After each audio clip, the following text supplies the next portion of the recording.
नमस्कार दोस्तों, मैं हिम्मत सेठ एक बार फिर आपके सामने उपस्थित हूँ एक नए विषय को लेकर। दोस्तों, आज हम बात करेंगे दुनिया इन दिनों। हम महावीर समता संदेश यूट्यूब चैनल से बोल रहे हैं और आपका बहुत बहुत स्वागत है इस यूट्यूब चैनल पर। दुनिया इन दिनों के इस एपिसोड में हम बात करेंगे खोमेनी, जो ईरान के सुप्रीम लीडर अली खोमेनी के जनाजे के प्रोसेशन की, उनके दफन की, ट्रंप के द्वारा युद्ध बंदी खत्म करने की, व ईरान पर हमला करने की, भारत के प्रधानमंत्री नरेंद्र मोदी के 3 देशों की यात्रा की, यूक्रेन व रूस युद्ध में तेज होने की, रूस में ऊर्जा संकट, खाड़ी देशों में ईरान के साथ नहीं खड़े हैं, यूएई, कुवैत, बहरीन और ईरान के साथ हैं। इन्होंने दूरी बनाई है पूरी। इन्होंने कोई अपना प्रतिनिधि नहीं भेजा इस 5 दिन के शक्ति प्रदर्शन में। इजराइल और अमेरिका के साथ ही खड़े हैं। नाटो देशों की बैठक हुई है तुर्की में। यूरोपीय रक्षा के ऊपर चर्चा हुई है और यूक्रेन और रूस के युद्ध में एक बड़ी खेप जो है सहायता की नाटो देशों ने भेजी है। पुर्तगाल और ब्राजील पुर्तगाल और ब्राजील जैसी बड़ी टीमें वर्ल्ड कप से बाहर हो गई है। वो सेमीफाइनल में नहीं, क्वार्टर फाइनल में भी नहीं पहुंच सकी। तो ये कुल मिलाकर के एक झलक है इस एपिसोड की। अ, मैं अब आपको पूरी बात शुरू करूं उसके पहले मैं आपसे ये निवेदन करना चाहता हूं कि अगर आपको ये वीडियो अच्छे लग रहे हैं तो लाइक करें, फॉरवर्ड करें और लोगों को भेजें और अपने सोशल ग्रुप्स में डालें। और अगर अभी तक भी आपने हमारे यूट्यूब चैनल महावीर समता संदेश को सब्सक्राइब न किया है तो सब्सक्राइब कर लें, बेल आइकन दबाना न भूलें। और ये आपको सब्सक्राइब करने से ये फायदा है कि हमारे जो भी हम वीडियो बनाते हैं उसका नोटिफिकेशन आपके पास पहुंचता है। दोस्तों, हम बार बार ये बात कहते हैं कि आप सब्सक्राइब करें, लाइक करें, फॉरवर्ड करें। इससे जो हम बातचीत करते हैं वो और लोगों तक भी पहुंचे। और हम बहुत गंभीर विषयों पर बात करते हैं, देश और दुनिया की बात करते हैं, जनपक्ष की बात करते हैं। इसलिए जरूरी है कि ये सब चीजें आम लोगों तक भी पहुंचे। तो अब मैं अपनी बात शुरू करता हूं। ईरान के सुप्रीम लीडर अली खोमनई के जनाजे के प्रोसेशन में जो 5 दिन तक चला, बड़ी बात यह है कि 5 दिन तक वो प्रोसेशन चला। और ईरान, तेहरान से शुरू होकर वो करबला, मतलब इराक तक गया। 5 शहरों में वो उनके दर्शन किए लोगों ने। और लगभग मशहद स्थित इनाम इमाम रेजा श्रेन में दफनाया गया। अंतिम संस्कार का ये कार्यक्रम 5 दिनों तक, कई दिनों के बाद, शोक के, राजकीय शोक के बाद संपन्न हुआ। बड़ी संख्या में लोगों ने इसमें भागीदारी की। बताया जाता है कि लगभग 30 से 35 मिलियन, मतलब 3 से 3.5 करोड़ लोग इसमें शामिल हुए। ये ईरान का अपना एक अनुमान है। कोई कोई वैसे कोई पुष्टि मतलब कोई सरकारी पुष्टि या किसी स्वतंत्र पत्रकार की पुष्टि नहीं है, लेकिन ये फिर भी ये एक बहुत बड़ा आंकड़ा है। इसमें 100 देशों के प्रतिनिधि शामिल हुए। और राजनयिक प्रतिनिधि इस कार्यक्रम में भेजे गए। हमारे भारत से भी राजकीय प्रतिनिधि के रूप में बिहार के राज्यपाल और एक राज्य विदेश मंत्री वहां पर रिप्रेजेंट करने गया। हालांकि ये बहुत कमजोर रिप्रेजेंटेशन था हमारा। हमको कम से कम एक मतलब विदेश मंत्री और उपराष्ट्रपति या इस तरह के किसी व्यक्ति को भेजना चाहिए था। खैर, जो भी हो, महबूबा मुफ्ती को भी, जो कश्मीर की पूर्व मुख्यमंत्री है, को भी एक निमंत्रण मिला था।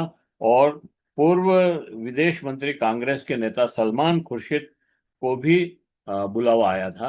ये दोनों लोग भी वहां पर उपस्थित हुए। और अ, सलमान खुर्शीद ने वहां से आने के बाद जो अपनी प्रतिक्रिया दी है, वो तो बहुत ही गजब की प्रतिक्रिया है, ईरान के प्रति समर्पित प्रतिक्रिया है।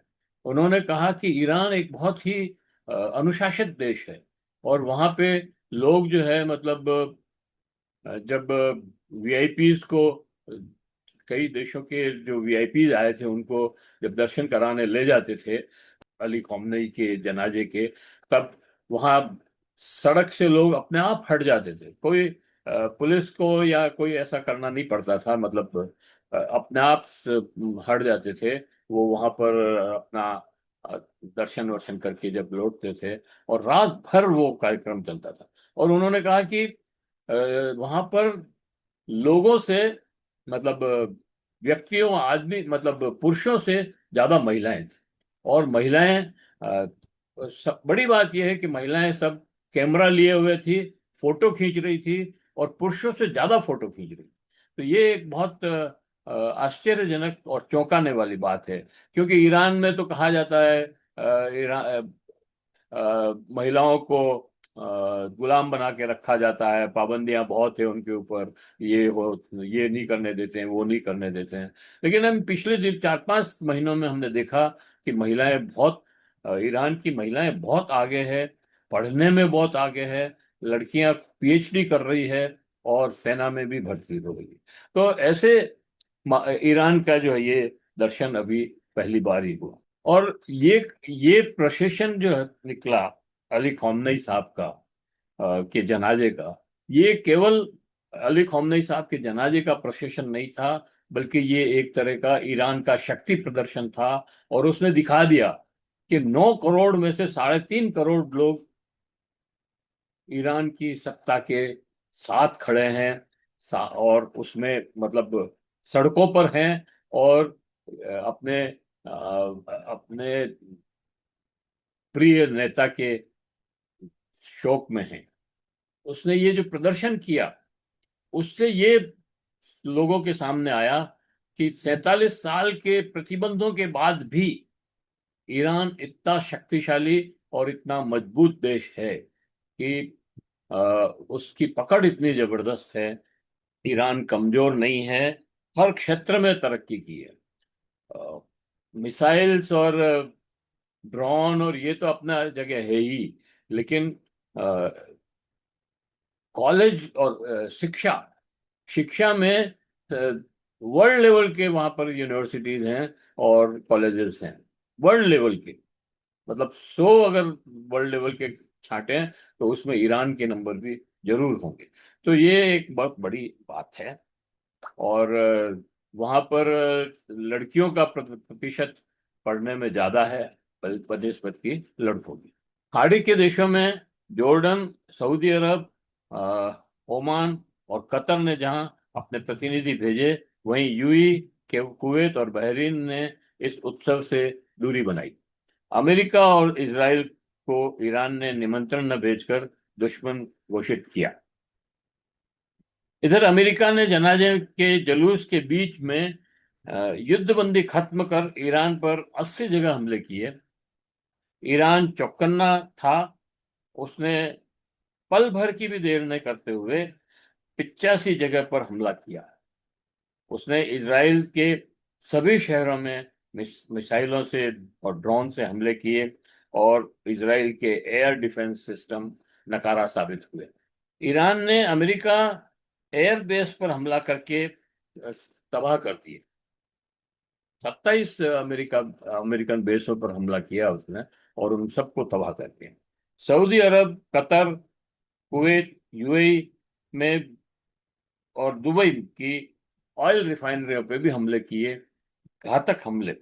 बहरीन पर किया, सबसे ज्यादा घातक हमला बहरीन पर किया, जहां अमेरिका का 5वां समुद्री बेड़े का मुख्यालय है। दूसरे दिन भी हमले दोनों तरफ से जारी रहे, और हुती हिजबुल्लाह ने भी कमान संभाली। उन्होंने भी हमले शुरू किए।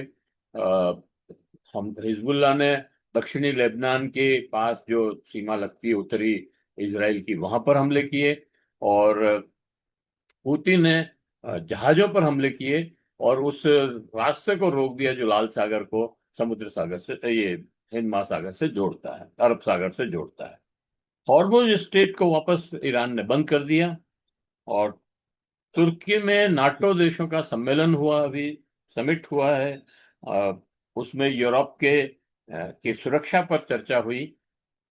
ट्रंप ने ग्रीनलैंड को कब्जा करने की बात फिर से दोहराई और अपना अपना इरादा दोहराया, और डेनमार्क ने उसका जवाब दिया। ट्रंप नाटो देशों के, विशेषकर स्पेन से बहुत खफा नजर आ रहे हैं, क्योंकि स्पेन ने अपनी वायु और जमीन, जमीन की स्पेस को हमला करने के लिए स्वीकृति नहीं दी, और इसलिए वो स्पेन से बहुत ज्यादा नाराज हैं। और यही बात इटली के लिए भी कही जा सकती है, जर्मनी और फ्रांस के लिए भी कही जा सकती है। वहां से भी उनको कोई परमिशन नहीं मिली, और इसीलिए ट्रंप जो है यूरोपीय देशों से खफा हैं। और ट्रंप साहब यहाँ अकेले पड़ गए। स्पेन से अपनी व्यापारिक रिश्ते तोड़ने की घोषणा कर दी कि हम कोई व्यापार नहीं करेंगे। और यूरोपीय देशों ने अपने खर्चे, रक्षा खर्चे बढ़ाने की बात कही, और अमेरिका पर जो डिपेंडेंसी है, निर्भरता है, उसको खत्म करने की बात कही, उसको कम करने की बात कही। इधर रूस और यूक्रेन में और तेज हमले शुरू हो गए। यूक्रेन ने ड्रोन हमले किए रूस के ऊपर, रूस की रिफाइनरियों पर खास तौर से उसने हमले किए, और रूस की स्थिति बहुत नाजुक कर दी। नाजुक इन सेंस की तेल का जो है वहाँ ऊर्जा का संकट हो गया। यूक्रेन को नाटो देशों ने, अभी जो समिट हुई तुर्की में, उसमें नाटो देशों ने उसको एक बड़ी खेप, सुरक्षा खेप की स्वीकृत की है। इससे अब और यूक्रेन जो है रूस पर हमले कर रूस के रिफाइनरियां डैमेज हुई है, बंद हो गई है, वहां पर तेल का संकट हो गया है। बाहर से तेल मंगवाना पड़ रहा है उसको। भारत भी अपने यहाँ से पेट्रोल, डीजल और गैस के जहाज भेज रहा है। तो ये एक बड़ी खबर है कि जो देश पूरे कई मुल्कों को जो है अपनी ऊर्जा की पूर्ति करता था, उसको ऊर्जा मंगवानी का आयात करना पड़ रहा है। ये एक बड़ी खबर। और यूक्रेन के हमलों के जवाब में रूस ने कीव पर बहुत जबरदस्त हमले किए। कीव उनकी राजधानी है, राजधानी पर बहुत जबरदस्त हमले किए, और पूरी राजधानी को एक तरह से मलबे के ढेर में बदल दिया। हो सकता है बीच में कई कई जगह मतलब ऐसा किया है, सारी की तो खैर नहीं किया होगा। इधर दोस्तों, लेबनान सीमा पर भी तनाव है। ये तनाव इजराइल की वजह से है। इजराइल लगातार लेबनान पर हमले कर रहा है, जबकि इजराइल और लेबनान के बीच में एक समझौता भी हुआ, अमेरिका ने समझौता करवाया, लेकिन वो समझौता इनप्रैक्टिकल है, प्रैक्टिकल नहीं है, क्योंकि उसमें हिजबुल्लाह को डी आर्म करने की बात कही है। हिजबुल्लाह डी आर्म नहीं किया जा सकता है, क्योंकि हिजबुल्लाह एक बड़ी ताकत है वहां पर, और राजनीतिक ताकत है, केवल उसके पास हथियार की ताकत नहीं है, वो एक राजनीतिक ताकत है। वहां पर लेबनान की संसद में 128 सांसद हैं, उसमें से 15 सांसद जो है हिजबुल्लाह के चुन करके जाते हैं। अभी अभी 15 सांसद हैं वहां पर। तो ऐसे में आप उसको डिसआर्म नहीं कर सकते। तो ये एक बड़ी ताकत है, और हिजबुल्लाह लगातार इसराइल के ऊपर हमले कर रहा है। इसराइल के हमलों का दरअसल जवाब दे रहा है। और अभी तो ईरान ने इन 2 दिनों में इसराइल के हर शहर में हमला किया है। दक्षिण से, पहले दक्षिण में ही हमले हो रहे थे, इस बार उसने उत्तर में भी हमले किए हैं। और तेल अवीव और हाइफा और यरूशलेम और सब जगह हमले हुए हैं, और बहुत बुरी स्थिति में इजराइल पहुंच गया है। अब भारत के प्रधानमंत्री माननीय नरेंद्र मोदी साहब तीन देशों की विदेश यात्रा पर गए हैं अभी, इंडोनेशिया, ऑस्ट्रेलिया और न्यूजीलैंड। तीनों जगह उनका बहुत अच्छा स्वागत हुआ, जो तो होना ही था खैर। और रक्षा सौदे और व्यापारिक सौदे भी हुए, मतलब एमओयू साइन हुए हैं। अभी सौदे वौदे तो जब होंगे तब होंगे। इंडोनेशिया में रक्षा सहयोग समझौता हुआ। भारत ने लुक ईस्ट नीति, इंडोनेशिया को ब्रह्मोस मिसाइल देने का वादा किया और अन्य रक्षा प्रणाली उपलब्ध उपलब्ध कराने की सहमति जताई है। समुद्री रक्षा, व्यापार और एक्ट ईस्ट नीति पर जोर रहा है। इंडोनेशिया हमारा पड़ोसी मुल्क है, हमारी समुद्री सीमाएं मिलती है, आपस में लगती है। और प्रधानमंत्री ऑस्ट्रेलिया भी गए। ऑस्ट्रेलिया में वहां के प्रधानमंत्री एंथोनी अल्था अस्थाने से मुलाकात की। रक्षा क्रिटिकल मिनरल्स रक्षा क्रिटिकल मिनरल्स, परमाणु सहयोग और यूरेनियम सप्लाई की बात हुई है। और लगभग 4 दशकों बाद कोई भारत का प्रधानमंत्री न्यूजीलैंड गया। न्यूजीलैंड में भी व्यापार, रक्षा और शिक्षा पर चर्चा हुई, लोगों का संपर्क बढ़ाने पर चर्चा हुई। इसमें इन यात्रा के दिनों दोनों देशों में व्यापार बढ़ने की भी संभावना है। वस्तुतः ये यात्रा चीन को एक राजनीतिक संदेश देने की यात्रा भी मानी जा रही है। लेकिन मेरा अनुमान यह है कि जब तक हम चीन पर डिपेंडेंट रहेंगे बहुत सारी चीजों के लिए, हम अभी भी सारा जो हम मोबाइल बनाते हैं, मोबाइल असेंबल करते हैं, उस सारा का माल जो है चीन से ही आता है। उसका रॉ मटेरियल सारा चीन, सारे पार्ट्स चीन से आते हैं।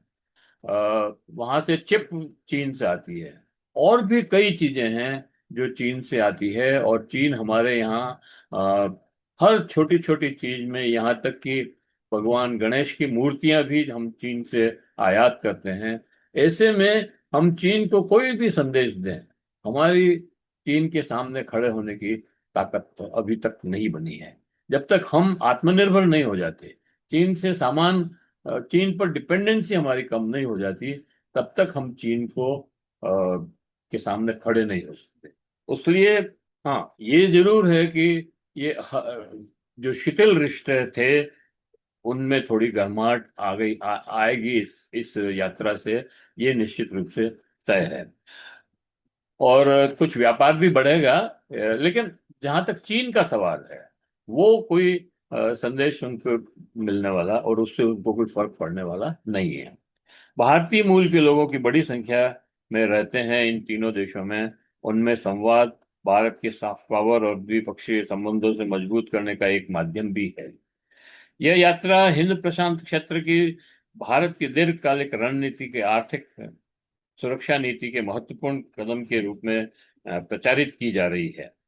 लेकिन मैंने आपको बताया कि जब तक हम अ, निर्यात आयात पे डिपेंडेंट रहेंगे, हमारे यहाँ जब तक निर्माण का काम, मतलब उत्पादन का काम नहीं होगा बड़े बड़े पैमाने पे, और assembling technology, screw driver technology नहीं, हमें अपने हमें अपने उत्पाद पैदा करने पड़ेंगे, हमें शोध करनी पड़ेगी, हमें रिसर्च करके उन उन नई चीजों को खोजना पड़ेगा जिसका हम उत्पादन करके विश्व के अंदर उसकी सप्लाई कर सकें।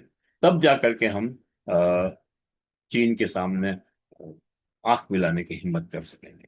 दोस्तों, ये सारी दुनिया इन दिनों की बात मैं कर रहा हूं, लेकिन विश्व कप फीफा विश्व कप की बात अगर नहीं करें तो दुनिया की बात अधूरी रह जाएगी। इसलिए फीफा वर्ल्ड कप में बहुत उलटफेर हो रही है। ब्राजील जैसा देश, मजबूत, कई बार गोल्ड वर्ल्ड कप जीतने वाला देश, इस बार सेमीफाइनल में भी नहीं पहुंचा, मतलब क्वार्टर फाइनल में भी नहीं पहुंचा। तो इसी तरह से नॉर्वे ने उसे बाहर कर दिया। नॉर्वे जैसी टीम से वो हार गई ब्राजील की टीम। मोरक्को ने अच्छा प्रदर्शन करते हुए क्वार्टर फाइनल में जगह बनाई। पुर्तगाल नेशनल फुटबॉल टीम, जिसमें विश्व का प्रसिद्ध खिलाड़ी रोनाल्डो के होते हुए भी 8 टीमों में जगह नहीं बना सकते। अब ये रोनाल्डो का शायद अंतिम विश्व कप है और ढलान पे है, मतलब ये है। वही मेजबान अमेरिका ने रेफरी पर दबाव डालकर रेड कार्ड वापस चेंज करवाया। रेफरी ने वहां पर एक मैच में रेड एक एक खिलाड़ी को रेड कार्ड दिया था। रेड कार्ड का मतलब ये दिखाया था, रेड कार्ड का मतलब ये होता है कि आप उस खेल में तो नहीं, उसके अगले खेल में भी नहीं खेल सकेंगे। उसको डोनाल्ड ट्रंप ने दबाव डाल करके वो रेड कार्ड वापस करवाया। ये एक तरह से खेल भावना की हत्या है। और लेकिन फिर भी अमेरिका जो है क्वार्टर फाइनल में नहीं पहुंच सकती। फुटबॉल फुटबॉल में टीम भावना का गला घोटने के लिए अमेरिका के राष्ट्रपति ट्रंप की निंदा हो रही है, जो स्वाभाविक ही है। क्वार्टर फाइनल में पहुंची 6 टीमें यूरोप की है, तो एक अफ्रीका और एक दक्षिणी अमेरिका की है।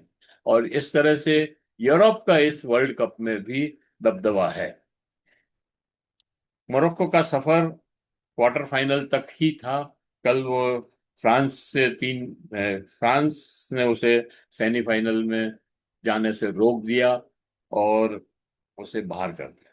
फ्रांस वर्ल्ड कप विजेता रह चुका है और इस बार भी उसका पूरा जोर है कि वो वर्ल्ड कप जीते। तो ये दोस्तों, ये देश और दुनिया की ये खबरें थी जो हमने आपके सामने रखी। ये एपिसोड आपको कैसा लगा, ये आप हमें कमेंट बॉक्स में बताएं। और अगर आपने अभी तक भी हमारी यूट्यूब चैनल महावीर समता संदेश को सब्सक्राइब न किया है तो सब्सक्राइब कर लें, बेल आइकन दबाना न भूलें। और अगर वीडियो अच्छे लग रहे हैं तो लाइक करें, फॉरवर्ड करें और मित्रों को भेजें, अपने सोशल ग्रुप में डालें। और उनसे भी निवेदन करें कि हमारे इस यूट्यूब चैनल महावीर समता संदेश को सब्सक्राइब करें। सब्सक्राइब करने के मुफ्त है, बिल्कुल कोई पैसे नहीं लगते। और इसका फायदा यह है कि जब भी हम नया वीडियो अपलोड करते हैं उसका नोटिफिकेशन आपके पास पहुंचता है। जय हिंद, जय भारत। मिलते हैं फिर किसी और वीडियो के साथ।